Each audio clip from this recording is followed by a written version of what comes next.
നിരവധി മോഷണ കേസുകളിലെ പ്രതിയായ മലപ്പുറം സ്വദേശി പിടിയിൽ. മലപ്പുറം നെച്ചിക്കുന്നത്ത് വേണുഗഗനാണ് തിരൂരങ്ങാടി പോലീസിന്റെ പിടിയിലായത്. കക്കാട് നിന്നാണ് പ്രതിയെ അറസ്റ്റ് ചെയ്തത്. പ്രതിക്കെതിരെ ജില്ലയിൽ നിരവധി പോലീസ് സ്റ്റേഷനുകളിൽ മോഷണ കേസുകളുള്ളതായി പോലീസ് പറഞ്ഞു. അടിത്തറയുള്ള ബന്ധങ്ങൾക്ക് ഉറപ്പുള്ള വിശ്വാസം. Koolath tiles, marbles, sanitary ware and CP fittings. ജില്ലയിൽ നിരവധി മോഷണ കേസുകളിലെ പ്രതിയായ മലപ്പുറം സ്വദേശി പിടിയിൽ. മലപ്പുറം MSP ക്യാമ്പിന് സമീപം താമസിക്കുന്ന നെച്ചിക്കുന്നത്ത് വേണുഗഗനെയാണ് തിരൂരങ്ങാടി പോലീസ് അറസ്റ്റ് ചെയ്തത്. കക്കാട് നിന്നാണ് പ്രതി പിടിയിലായത്.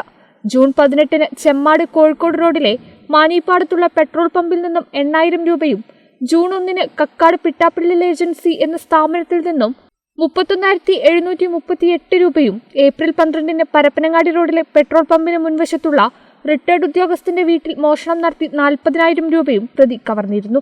ഈ കേസുകളിലാണ് വേണുഗഗനെ പോലീസ് അറസ്റ്റ് ചെയ്തത്. പ്രതിയെ സംഭവസ്ഥലങ്ങളിൽ കൊണ്ടുപോയി തെളിവെടുപ്പ് നടത്തി.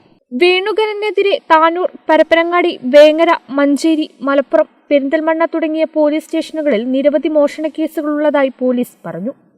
Tirurangadi police inspector B Pradeep, SI-മാരായ സുബൈർ, സത്യനാഥ്, രവി, ASI ധീരജ്, ബിജോയ്, അജീഷ് എന്നിവരാണ് പ്രതിയെ പിടികൂടിയത്.